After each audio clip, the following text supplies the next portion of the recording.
لا اكتر من مركزين علي معلول. في اي مكان تلاقي علي معلول موجود. راجل ما شاء الله عليه ما بيكبرش.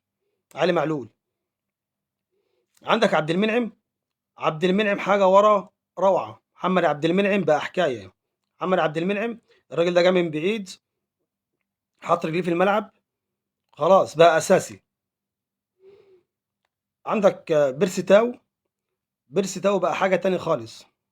بيرسي تاو من بعد مباراه سان داونز، في المباراه اللي الاهلي اتهزم فيها هناك، من يوم المباراه دي بيرسي تاو بقى بيرسي تاو اللي جايبينه من بره. ماشي يا عم محمود أبو مسعد. محمد حنفي. ماشي يا محمود، انا بتكلم اللي اتكلمت على الزمالك والناس زعلت من الزمالك ان مش ده الزمالك وده مش مستوى الزمالك خالص. هي اللعيبه مش عايزه توصل افريقيا. هتعمل لعيبه إيه يعني؟ هتعمل هي لعيبه مش عايزه توصل افريقيا. دي امكانياتها. ودي الامكانيات الموجوده. هترجع تاني وهنتكلم عن النادي الاهلي. عنده ما شاء الله، عنده الشناوي، عنده عملاق ورا. حامد الشناوي راجل ما شاء الله على ما شاء الله على الطول بتاعه. مساعده كتير جدا جدا جدا. وفي كلام على محمد الشناوي في اهلي جده السعودي، والعرض جه رسمي للنادي الاهلي. والنادي الاهلي قال لك بعد النهائي بتاع افريقيا. عندك الاهلي بيلعب في المركز، عندك الاهلي قلنا كل لاعب بيلعب في الاهلي اكتر من مركز وقادر يجاري اي فرقه. انما لعيبه الزمالك لو لعبت فريق لعبه بروكسي القسم الثاني بجد كانوا يطلعوا الزمالك. بروكسي تستاهل تكسب ولها ضربتين جزاء صحاح 100%. وجادل اي حد اهلاوي اقول له ان بروكسي جاي من الدرجه الثانيه. ماشي يا ماري غالي. معانا ماري غالي. بروكسي طلع من الدرجه الثانيه كان هيطلع الزمالك بفضيحه وضربتين جزاء صحاح. وبتطلع تتكلم ويقول لك انت زملكاوي بتتكلم على الزمالك كده ازاي؟ واللايف اللي فات الناس قالت انت زملكاوي بتتكلم على الزمالك. لا الزمالك وحش. لعيبه الزمالك مش عاوزه تلعب. لعيبه الزمالك مش عاوزه توصل افريقيا. واستحاله الزمالك بالمستوى ده هياخد مركز رابع. المركز الرابع هيتاخد من الزمالك.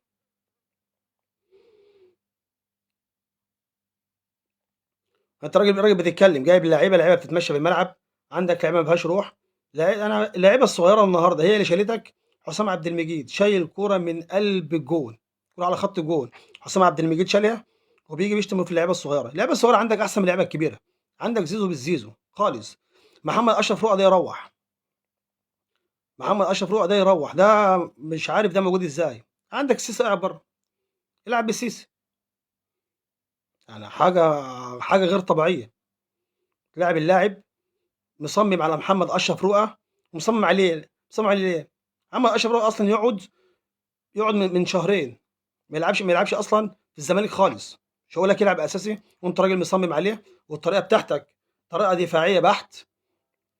انت راجل الفرقه كلها بتتضرب في باص واحد. النهارده الشوط الاول للداخليه. الداخليه الشوط الاول اكتر من 5 تجوان 100%. الشوط الاول الداخليه لو استثمرت الخمس فرص دول الشوط الاول كان طلع بفضيحه. وبتلاعب الداخليه اللي بتصارع على الهبوط. يعني الداخليه بتصارعك على الهبوط. الاسماعيلي وخسرت منه. بروكسي وطالع من بروكسي من الكاس كنت تطلع بفضيحه وعديت من بروكسي. ناس تطلع تتكلم ويقول لك النادي عليه حجز. طب ما النادي عليه حجز. ده حجز على مين؟ ده الحجز على العمال مش على اللعيبه. المشكله مش عند اللعيبه. المشكله كلها عند الموظفين اللي شغالين. يعني كل ما تيجي تتكلم الزمالك تقول الاتحاد، يعني اتحاد الكوره يعمل لك إيه؟ اتحاد الكوره. اتحاد الكوره ينزل يشوط لك ضربه جزاء. هو زيزو بقى له الوقت 5 6 مطوشه. اي ضربه جزاء بيخش زيزو بيضيعها زيزو. يعني انا كل ما انا بجد بجد انا زهقت. يعني انت قنوات الزمالك ذات نفسها كل ما قناه الزمالك تطلع كل اللي موجودين في قناه الزمالك يتكلم يقول لك الاتحاد الحجز ممدوح عباس. هو انت عندك الحجز ولا ممدوح عباس ولا رئيس النادي ذات نفسه؟ انت ليك ضربه جزاء. زيزو ضربه جزاء حط الكره جون وخلص الماتش. انما انت راجل داخل على الجون ضربه جزاء ضيعتها. ضربه جزاء بعد ما ضاعت جاي تقول لي في حجز على النادي. ده رئيس النادي. انا مش حاجه غريبه. هي لعيبه ذات نفسها مش عاوز تلعب. كل ما تيجي تتكلم حد يقول لك النادي عليه حجز. النادي عليه حجز. طب انت عليه حجز؟ انت راجل بتلعب في الملعب. فلوسك موجوده. شهر ما خدتوش. تاني شهر ما خدتوش. بتاخد 3 2 على بعضيهم، 3 اشهر على بعضيهم. انما انت بترجع عمال من قالك الاسبوع اللي فات خسرتني 3 نقط، والنهارده خسرتني 3 نقط، يعني ده لسه ايه، يعني انا مش عارف اقول لك ايه. يعني الاهلي هياخد منك السنه دي الدوري بالفرق 30 40 بونت، ده بالميت خالص. والاهلي لو لعب بالصف الثاني هياخد الدوري، ان هو كده اصلا الاهلي حسم الدوري، لسه ما لعبش ولا مباراه وخلص الدوري. يعني انا الاهلي لسه الدور الثاني لسه كله الاهلي ما لعبوش، والاهلي حسم الدوري. افتح كل ما قناه الزمالك يجيب ضيف ويطلع يتكلم ويقول لك الحجز ومش الحجز، والاتحاد واتحاد الكوره ورئيس النادي. انت راجل بتلعب الاسبوع اللي فات ضاع منك 3 نقط، النهارده ضاع منك 3 نقط. يعني حاجه غريبه جدا. انت لو انت اللعيبه ذات نفسها متعمده، لو لعيبه الزمالك متعمده ان هي ما تخشش افريقيا ولا توصل لافريقيا، مش تعمل كده. هو لو بيلعبوا الصف الثاني الزمالك هيكسب. الزمالك لو بيلعب بالصف الثاني مش هيحصل كده، انما هي لعيبه الزمالك مش عايزه توصل افريقيا. دي امكانيات اللعيبه. والمدرب يعمل ايه؟ الراجل بيوصلك للجون، المدرب ينزل يحط جون. عندك سيف الدين الجزيري ما يطلعش، انت راجل طلعت سيف الدين الجزيري ومنزل لي مش عاوز اتكلم عليه، ان سامسون ده اصلا ما يقعدش اصلا 5 دقايق في النادي. كل ما افتح تتفرج على برنامج يتكلم ان النادي الحجز ومش الحجز، الحجز ومش حجز، حجز ايه؟ انت راجل ليك قبضك، ما قبضتش شهر ما قبضتش اتنين بتاخدهم على بعضيهم. انما انت بتلعب انفرادين ضايعين، ضربه جزاء ضايعه، الداخليه جالها ضربه جزاء، الراجل بيلعب بيصارع على الهبوط وموقفه اصعب منك، والراجل عليه ضغوطات، وضربه جزاء دخل حطها في الدقيقه كام؟ في الدقيقه 84. انت راجل كسبان 1-0 وضربه جزاء، المفروض انت اعصابك اهدى. الراجل داخل ضربه جزاء ضيع ضربه جزاء، الداخليه جالها ضربه جزاء اتعادلت، طارت منك 3 بونت. والاسبوع اللي فات طار منك 3 بونت. يعني انت كل اسبوع بيطير منك 3 بونت، والدوري راح منك وجاي بتتكلم الحجز ومش الحجز. حجز ايه؟ ده نص لعيبه الفرقه ما تلعبش كوره، نص الفرقه اللي موجوده، وحد يطلع يتكلم يقول لك اتحاد الكوره الحكم النهارده حسب لك ضربه جزاء والجون اوف سايد. يعني انا بتكلم كده بيطلعوا الزملكاويه بيقولوا انت زملكاوي بتتكلم كده ازاي؟ والحلقه اللي فاتت اتكلمت، طلع برضه الزملكاويه قال لك انت بتتكلم كده ازاي؟ لا لا، انت راجل انا بتكلم على اللي شايفه قدامي. انت وحش، الزمالك وحش، الاهلي عشان احسن منك كله بيقول لك اتحاد الكوره مش اتحاد الكوره. هو الاهلي احسن منك، الاهلي ركب، الاهلي خلص الدوري من الدور الاول. انما انت عندك النهارده زي ما اتكلمنا الاسبوع اللي فات ضاع منك 3 نقط، النهارده كسبان 1-0 وضربه جزاء داخل زيزو ضيع زيزو. الاتحاد زي ما اتكلمنا على الداخليه بيسارع على الهبوط، الراجل في موقف اصعب منك، الراجل جات له ضربه جزاء في الدقيقه 84 وحط جون. يبقى ايه الفرق؟ يعني عايز تقول لي اللاعب بتاع الداخليه احسن من احمد سيد زيزو؟ الفرقه كلها زي الزفت. لو زي ما اتكلمت على رؤى ما يلعبش كوره من شهر، والمدرب مصمم على رؤى، يعني حاجه غير طبيعيه. حسام عبد المجيد اللي هو لسه الناشئ اللي طالع، النهارده شايل لك جونين محققين 100%، هدفين ومحدش هيلوموا فيهم. يعني بتلعب سكر عامل جابها من النار، وانت الراجل بتلعب بالصغيرين بيدوا اداء عن الفرق اللعيبه بتاخد ملايين. سكر ده بياخد كام؟ سكر ده بياخد 700,000. يعني سكر العيل الصغير الصلع ده بياخد 700,000. انت بتتكلم عن احمد زيزو، التسويق بتاعه رقم واحد في مصر، انه اعلى لاعب في مصر بياخد فلوس احمد سيد زيزو. احمد سيد زيزو زي الزفت. هشام جمال، ايه ده يا ابو غالي؟ احنا على كده مش شايفين كوره السنه دي، ما تنساش منهم حاجه. لا انا لو سمعت لنا اول لايف يا هشام، أنا معاك يا هشام، لو سمعت لنا اول لايف لعيبه الزمالك مش عايز تروح افريقيا، ان اللعيبه دي مش هتجري في افريقيا. هو لو قدر يحافظ على المركز الرابع يبقى خير وبركه. ده المركز الرابع ممكن يروح منك، عندك الاتحاد والمقاولين بيجروا وراك، وانت على المستوى ده مش هتاخد مركز رابع. انت الحل الوحيد تتمسك بالمركز الرابع انك تروح كونفدراليه. في الكونفدراليه بقى لو ربنا كرمك وقدرت توصل وتصعد، توصل كاس عالم للانديه.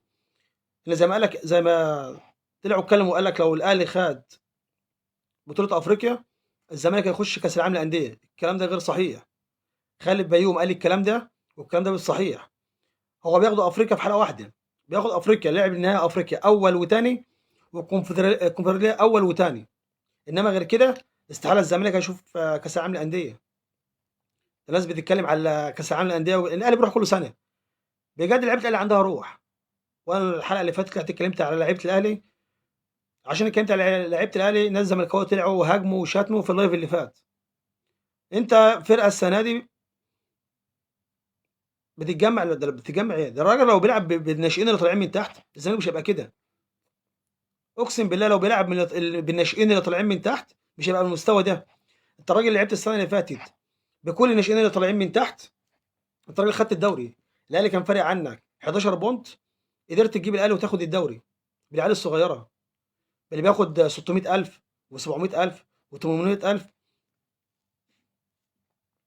ابن اسامه نبيه راح بيراميدز ليه؟ انت معايا يا هشام يا جمال؟ تمام، انت معايا على اللايف. ابن اسامه نبيه راح بيراميدز ليه؟ بيراميدز خده ب 8 مليون، الراجل اداله مقدم عقد 4 مليون وبقى له 4 مليون. سيف فاروق جعفر بيراميدز طالب فيه 9 مليون جنيه. الراجل اتكلم مع اداره النادي واتكلم مع امير مرتضى قبل ما يمشي. اللي حاليا اللي موجود معاهم مدحت عبد الهادي، عشان اكون موجود معاك بس موجود مدحت عبد الهادي. الراجل قال لك اجدد. الراجل قال له بعد سنتين عشان يرفع من العادي بتاعه. سيف فاروق جعفر احسن من اللي بياخدوا ملايين. راجل بياخد 900 الف جنيه. سيف فاروق جعفر.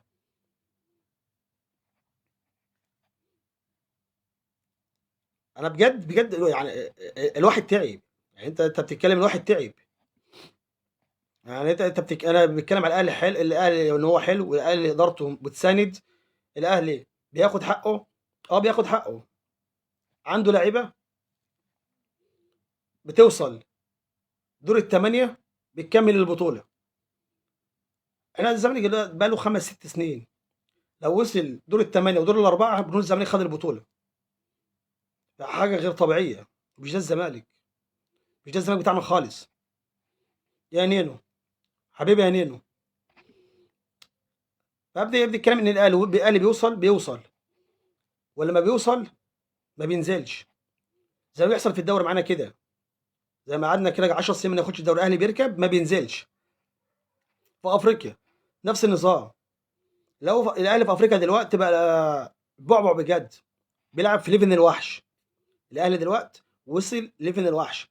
الراجل راح كاس العالم للانديه اكتر من مره. احنا كزملكاويه احنا بنحلم بيها، انك بتوصل نهائي. بتوصل نهائي بطوله خدت البطوله. انما لعيبه ما فيش روح، ما فيش استقرار في اللعيبه ذات نفسها. اوضه اللبس بتاع الزمالك فيها مشاكل. انما الاهلي عنده استقرار. اللي بيقول بوم اللي بيقول بوم بس في النادي الاهلي بيقولوا شكرا مع السلامه. اداره الاهلي قويه قويه. اداره الاهلي دايره. عندك عندك مرتجي بجد بيقدر يدير. المدرب السويسري اللي جابه مرتجي. ان كده كده مرتجي اصلا متجوز واحده سويسريه. هشام جمال يا عم فكك والعب الزمالك. لاعيبه مقصره في حقه نفسها قوي، متخاذله قوي بجد. ربنا يعيننا ويعدي الفتره دي. انت بنتكلم يا هشام يا جمال. انت كده كده اللعيبه مش قاعده.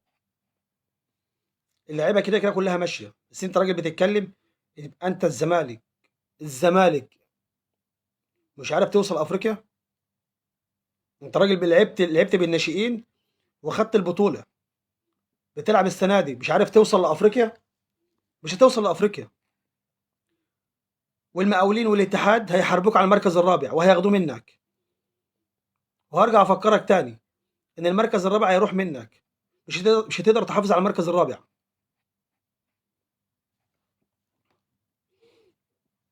لا احنا بتتكلم في اللي بيحصل. يعني انت راجل بتتكلم. كل ما تتكلم تقول الاداره اداره ايه؟ ايه اللي الاداره؟ الاداره كده كده مش موجوده. انت بتتكلم على لعيبه ما قبضش شهر ما قبضش التاني. كده كده فلوسه موجوده. الراجل عامل عقد وبياخد فلوسه. انت بتتكلم ابن اسامه نبيه. الراجل بياخد 900,000 جنيه. مش على بيراميدز اداله 8 مليون. خد 4 مليون بقى 4 مليون. الراجل قال لك جدد لي عقد وزودني، الراجل ما رضيش. سيب فاروق جعفر بيلعب افضل نص ملعب اللي موجودين عندك دلوقتي، الراجل بياخد 900,000 جنيه.